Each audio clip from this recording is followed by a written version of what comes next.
Sedulur Wedangan Rakyat, sekarang Juminto lagi diundang sama Bapak DPRD ke kantornya buat main.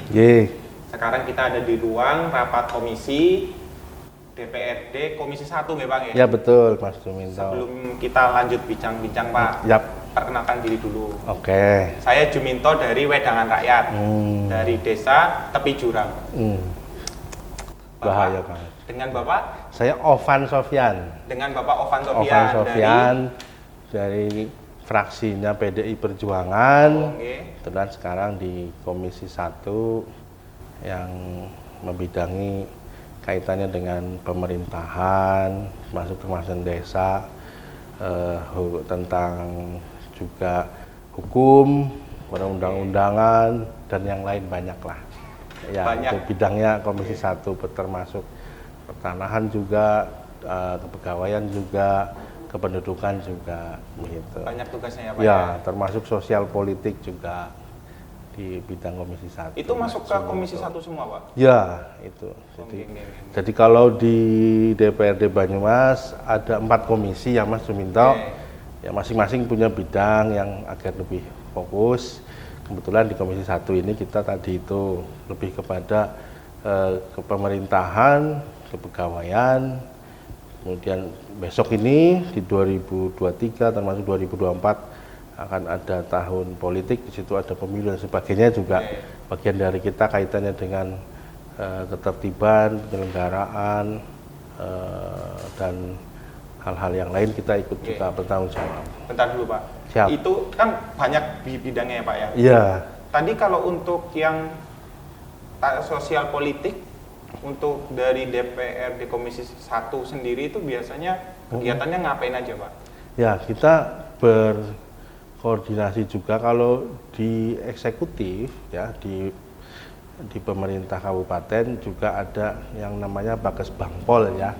Bakes Bangpol, misalkan bagian politik, di situ kaitannya juga ya kondisian yang ada di masyarakat, bagaimana agar situasi kondisi sosial politik di wilayah kita itu kondusif. Oh, menjaga kondusif. Ya, kondusivitas di masyarakat. Betul, ya Bang ya. Betul. Berarti fungsi dari Komisi 1 sendiri itu pengawasan atau pelaksanaan atau bagaimana Pak? Ya, kita bersama-sama dengan yang kalau melaksanakan itu kan eksekutif ya namanya di tingkat bupati dengan OPD-nya tadi Bakesbang. Dari awal kita ikut perencanaan kegiatan, termasuk kaitan juga dengan penganggarannya. Kegiatan penganggaran budgetingnya dalam APBD ini kita mau menganggarkan untuk kegiatan Kesbangpol ini, untuk kegiatan apa saja, berapa besarnya dan sebagainya, itu kita ikut. Yang nantinya ada kesepakatan dalam proses pembahasan ini, istilahnya itu dari pihak eksekutif itu ada TAPD, tim anggaran pemerintah daerah, tim anggaran pemerintah daerah, beserta juga di DPRD itu ada alat kelengkapan namanya Banggar, Badan Anggaran.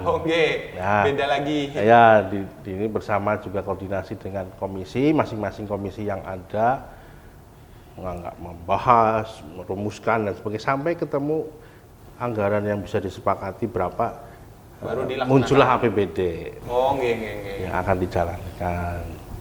Berarti kalau untuk Komisi 1 sendiri itu Pak, peranan aktifnya itu seperti apa Pak? Bisa diceritakan nggak Pak? Ya itu kaitannya kita masing-masing punya fokus ya. Iya. Yang utama tadi ke sisi pemerintahan itu, jadi pemerintah kabupaten di situ kan melingkupi, di situ juga ada ASN ya, aparaturnya.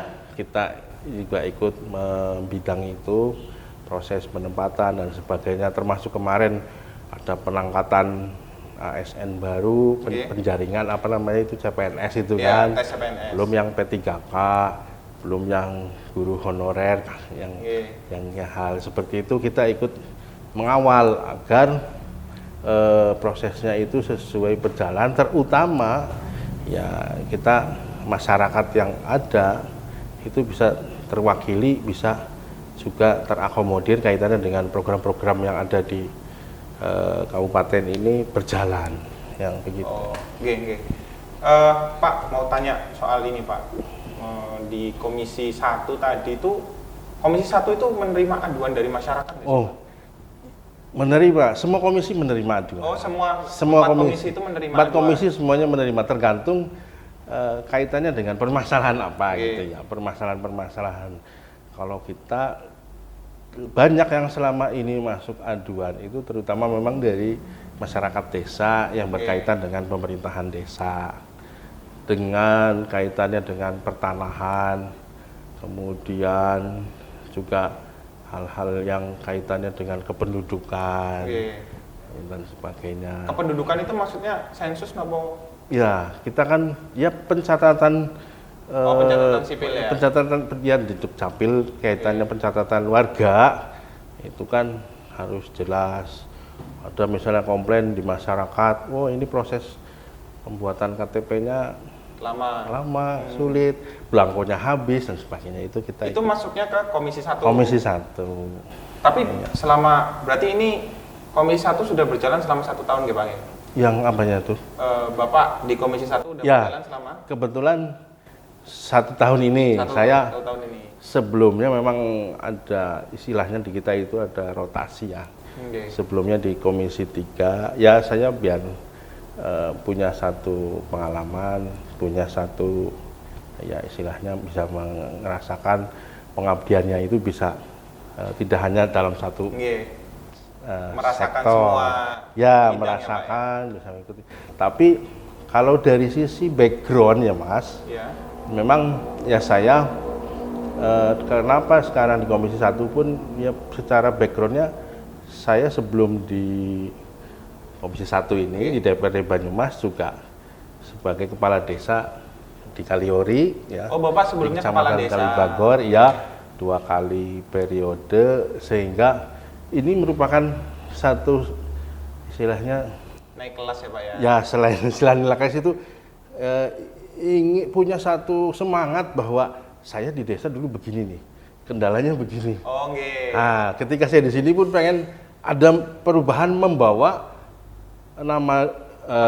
perbaikan yang ada di desa biar kedepannya bisa lebih baik, membawa angin perubahan walaupun tidak semudah itu juga.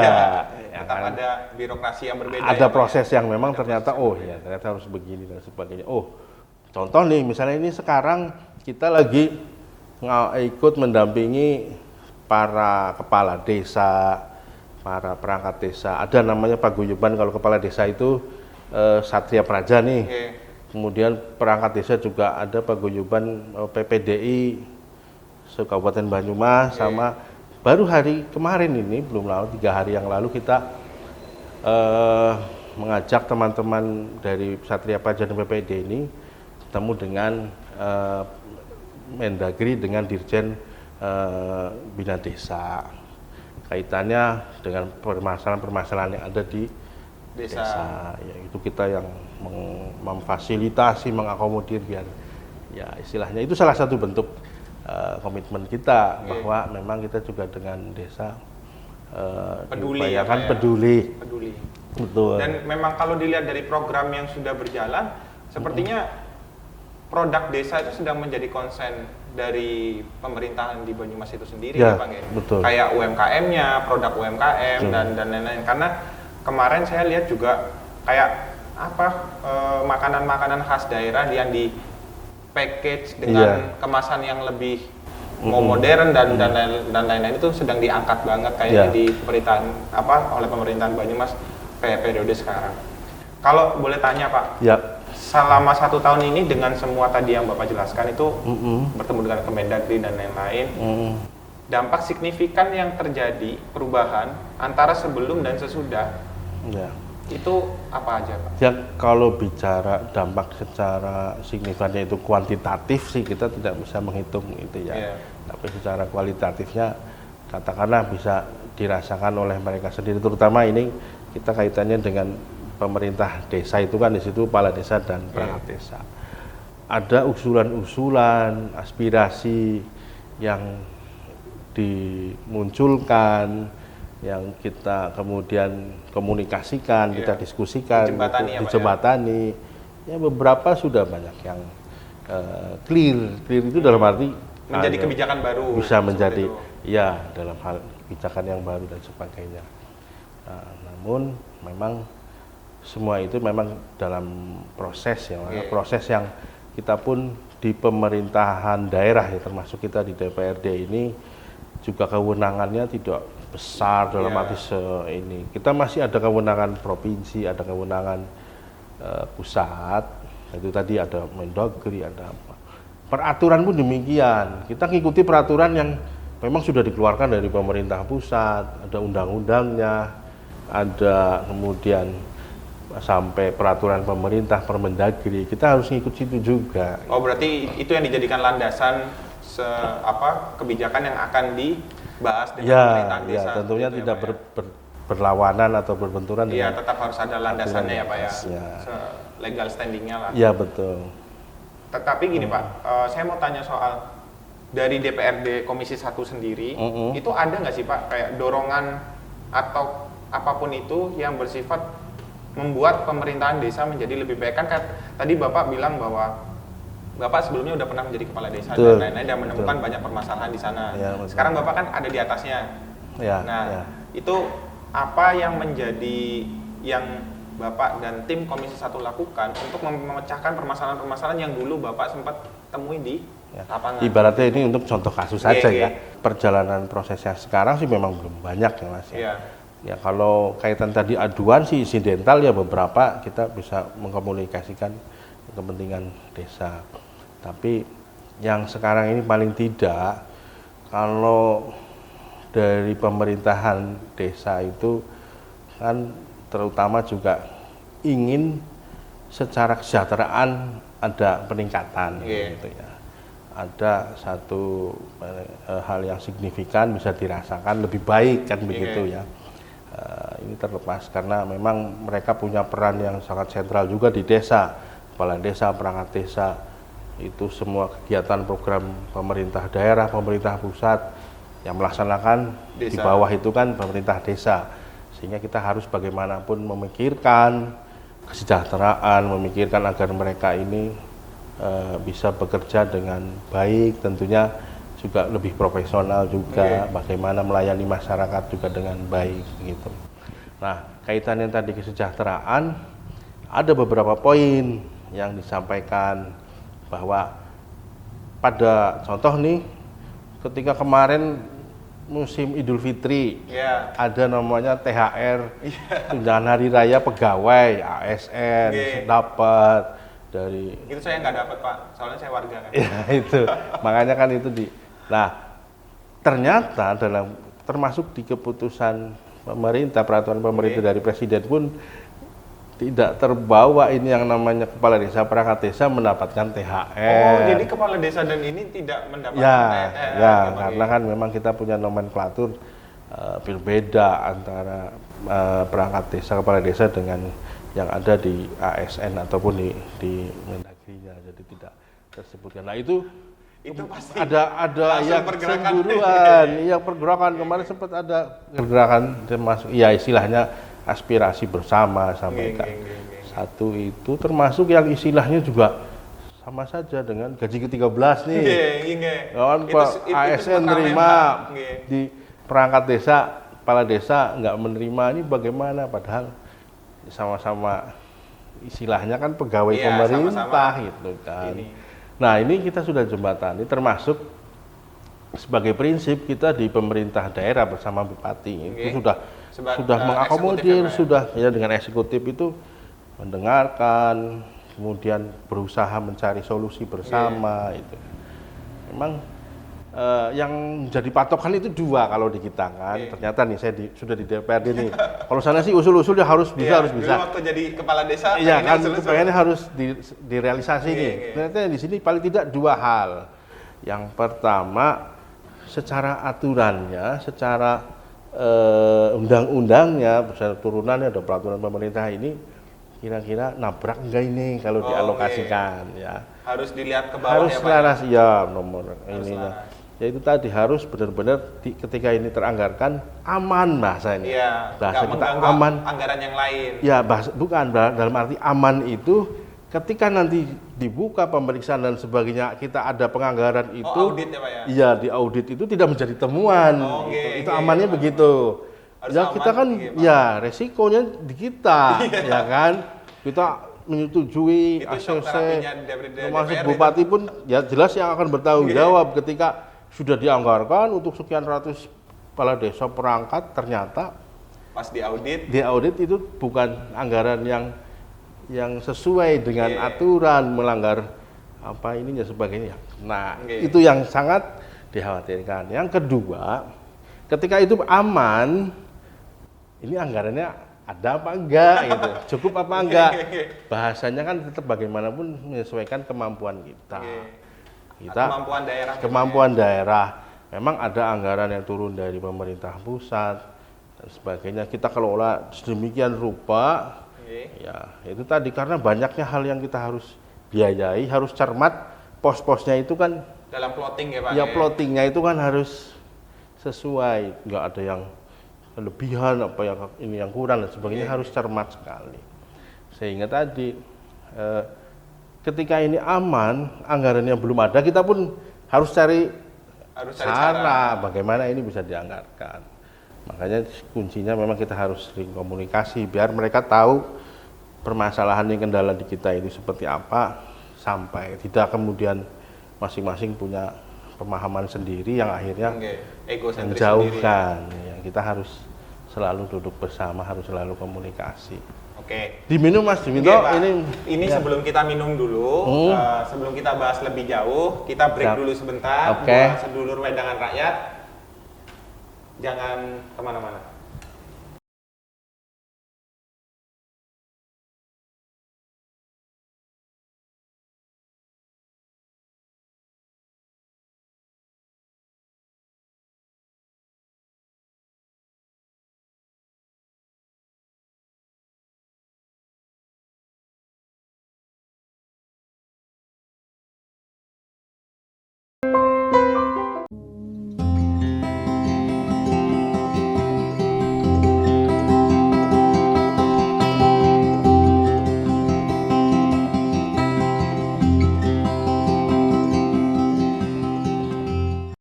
Bosan dengan gelasmu?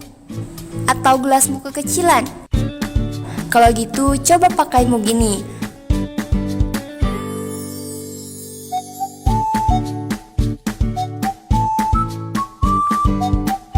Harga terjangkau, kualitas oke, desain lucu dan menarik. Segera dapatkan di Kreasindo Karya Media. Ini mugku, mana mugmu?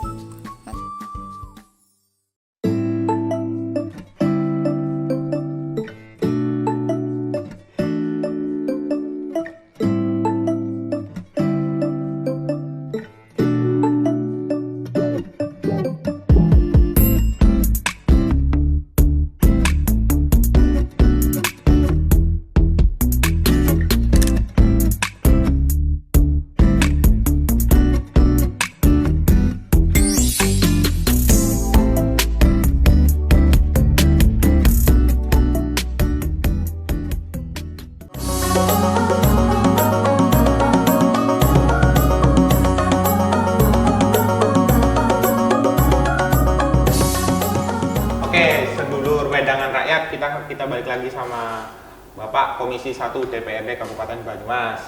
Di sini kan tadi kita sudah singgung soal tadi yang ajuan dari desa ya Pak ya? Ya, desa ke pemerintah desa. Tadi yang 2 aturan itu bahwa kita harus perhatikan anggarannya ada atau enggak, sama anggarannya aman atau enggak.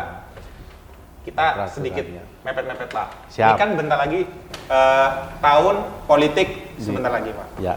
Menurut Bapak, perbedaan kondisi politik sebelum pandemi dengan setelah pandemi itu apa Pak?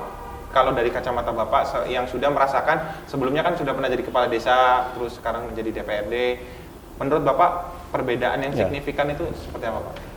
Kalau ini di Banyumas ya, perspektif perspektif sosial politik pandemi, saya kira kalau secara perubahan ataupun ada satu hal yang mengganggu sih, saya pikir tidak ada hal yang begitu ini. Kecuali kalau kita sudut pandangnya dari sisi ekonomi gitu ya. Okay. Kalau ekonomi, kalau adanya COVID atau pandemi itu kan berpengaruh. Tapi kalau sosial ekonomi intinya tetap kondusif lah. Kondusif itu tidak ada gejolak-gejolak, apalagi kaitannya dengan kemasyarakatan ataupun yang secara ininya itu mengganggu, tidak. Saya pikir sama saja tetap kondusif lah.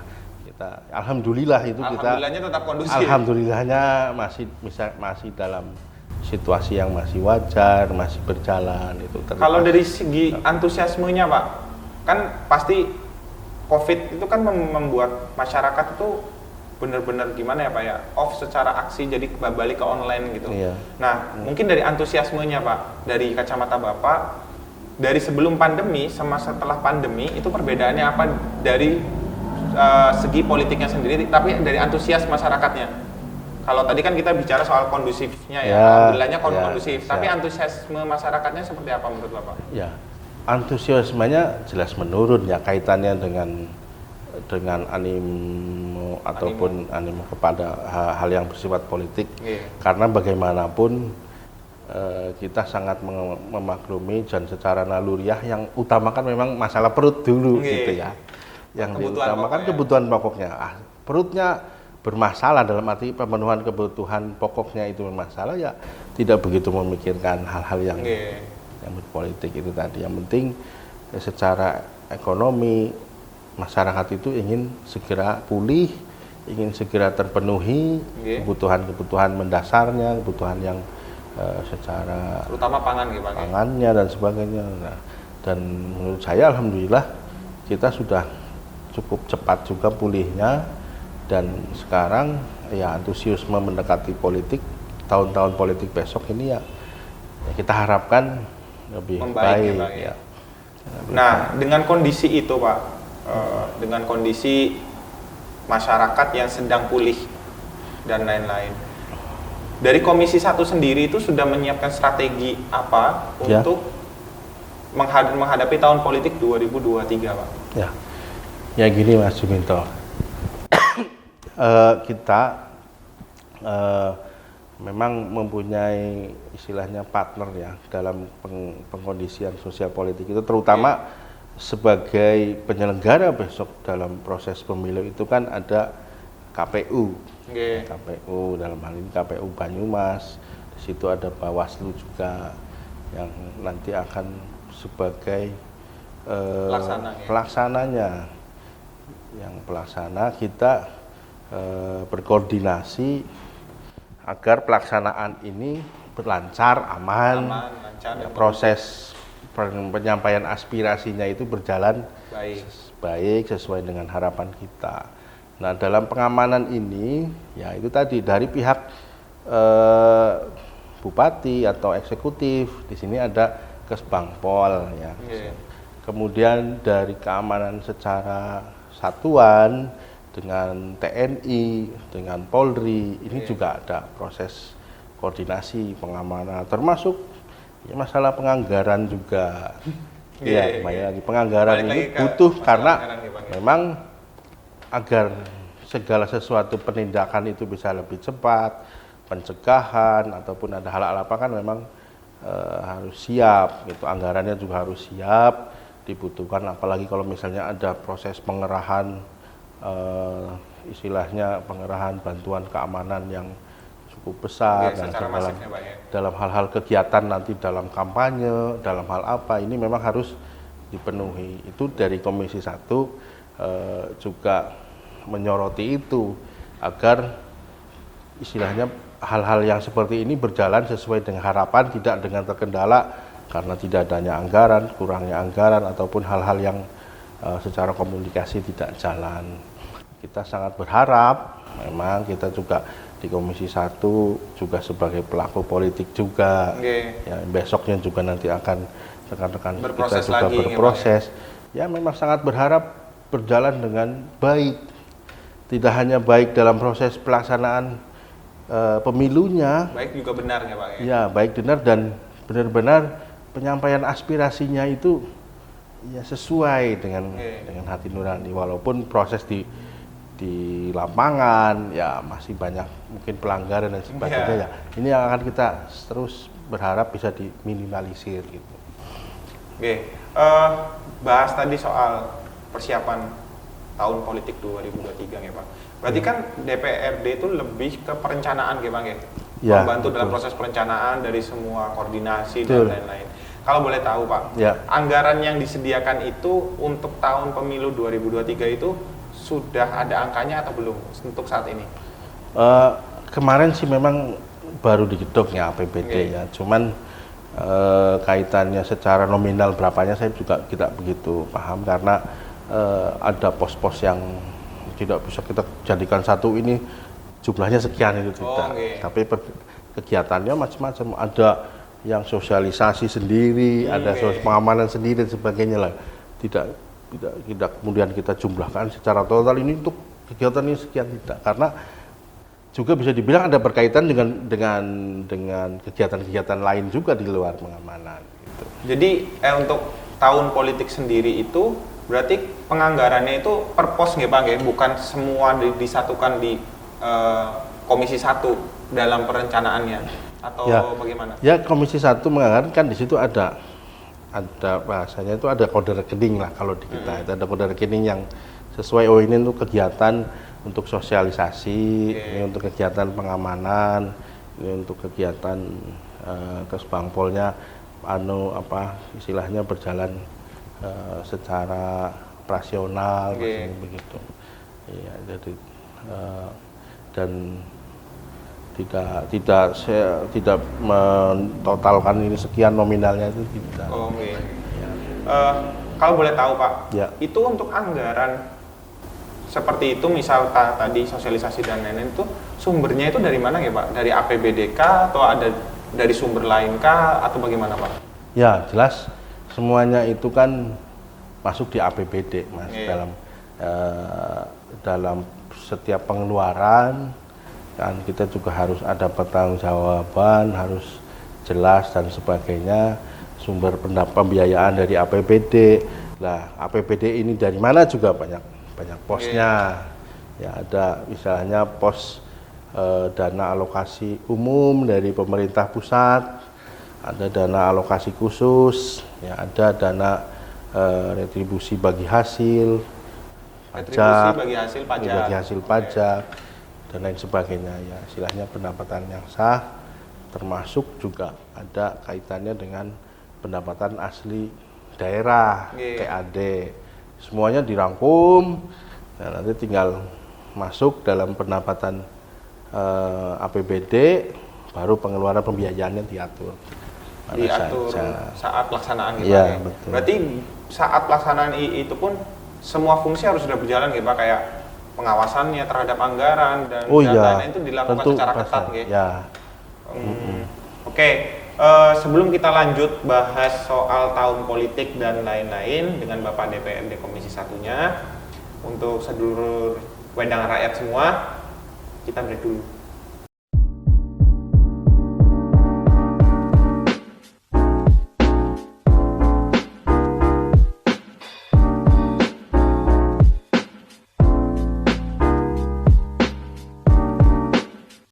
Apakah Anda ingin mengembangkan bisnis online Anda dengan video profesional yang memiliki konversi tinggi? Apakah Anda pernah membayar jasa pembuatan video, tapi mereka tidak pernah memenuhi keinginan Anda? Video berkualitas adalah cara terbaik untuk meningkatkan penjualan Anda, karena video dapat memberikan informasi yang lebih jelas kepada pelanggan tentang apa yang Anda tawarkan, dan yang terpenting video sangat menarik untuk dilihat. Inilah sebabnya mengapa Anda memerlukan pembuat video profesional seperti kami untuk membantu Anda menciptakan video yang luar biasa yang dapat menarik perhatian Anda dan meyakinkan penonton untuk mengambil tindakan.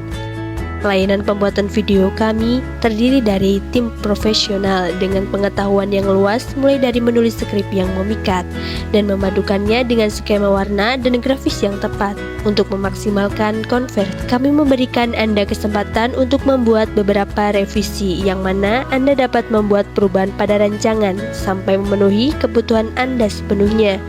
Kami juga menawarkan harga yang spesial. Mulailah meningkatkan konversi Anda hari ini.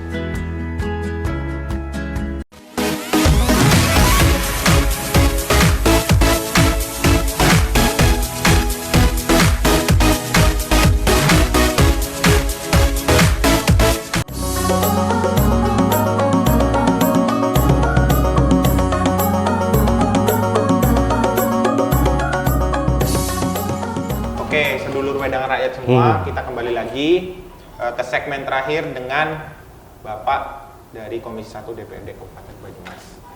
Pak, buat segmen terakhir nih. Oh, gitu. Dari Komisi 1 DPRD Kabupaten Banyumas Ya. punya pesan nggak untuk kami, para pemilih pemula dan lain-lain di tahun politik 2023? Ya, misalnya ya simple sebetulnya ya Mas. Kita apalagi namanya milenial gitu ya, termasuk Ya. yang pemilih pemula dan sebagainya, milenial itu kita harapkan memang sudah lebih cerdas ya. Pemilih cerdas itu yang memang bisa lebih Menganalisis. memahami maksud tujuan adanya pemilu itu untuk apa sih. Iya. Itulah. Tidak semata-mata memang pesta demokrasi, di situ bunyinya pesta. Iya. Ya. Tapi pestanya itu setelah adanya proses pemilihan, coblosan dan sebagainya, itu terus mau apa? Iya. Pesta itu dibuat, ya maksudnya agar proses pemilu ini dilakukan secara gembira gitu ya. Iya. Gembira dengan satu kesadaran, kecerdasannya juga dalam artian memang tanggung jawab untuk ke depan itu juga justru ada di para pemilih yang akan memilih wakil-wakilnya, yang akan memilih nanti figur-figurnya siapa yang akan menjadi pemimpin, agar jangan salah pilih kan begitu. Untuk Banyumas yang lebih baik. Ya, sama Banyumas ke depan itu jangan salah pilih orang, jangan salah pilih partai, katakanlah karena peserta pemilu adalah partai, mana yang memang bisa memperjuangkan aspirasinya, termasuk individunya, mana yang punya rekam jejak, yang punya komitmen, integritas, itu kan yang lebih cerdasnya maksudnya ke situ. Tidak hanya, ya, mohon maaf kalau proses yang selama ini berjalan kan seperti ada istilahnya transaksional. Bahasa di kita itu transaksional, jual, ente jual gue beli. Dalam artian suara itu seperti hanya dihargai hanya sebesar 50.000, 100.000 sudah. Telur, Ya, minyak dan sebagainya. Setelah itu putus. Ya, tidak ada proses yang namanya kaitannya dengan penyampaian aspirasi, bahwa dia itu wakilnya siapa dan sebagainya. Itu kan yang ini yang kita ingin, ya, terutama ya dari kami secara pribadi termasuk Komisi 1, kecerdasan para pemilih ini memang kita harapkan meningkatlah bahasanya begitu. Walaupun sih ya kita harus menyesuaikan kondisi situasi juga, termasuk prosesnya memang utamanya kita juga aman, nyaman, itu tadi gembira.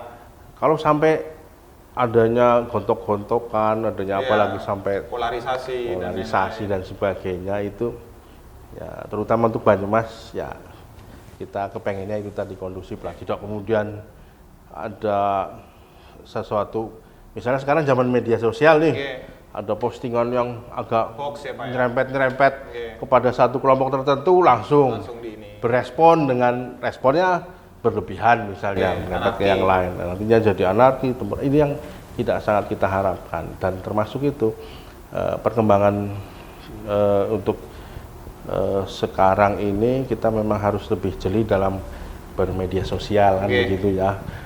Hanya istilahnya hanya iseng atau hanya hal yang ikut-ikutan, hanya ikut nge-share dan sebagainya, tapi kita tidak tahu itu akan dampaknya bagaimana. Ini yang kita himbau lah kepada karena masyarakat kita hampir semua sekarang sudah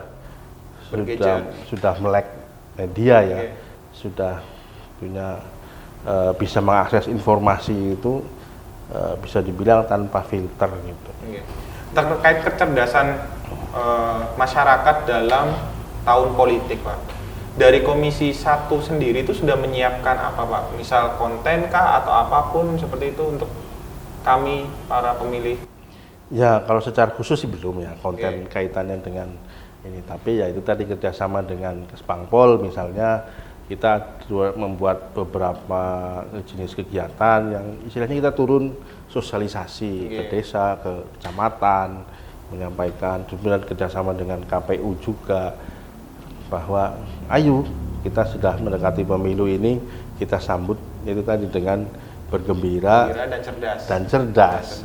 Dan termasuk itu penggunaan media sosial yang bijak lah. Pesannya mungkin bisa disimpulkan seperti ini ya Bang ya. Jadi untuk tahun pemilu tahun depan kita semua harus aktif. Ya. Dalam bukan hanya soal memilih, tapi untuk mencari tahu siapa yang kita pilih ke depannya untuk Banyumas yang lebih baik. Seperti itu ya Bang ya.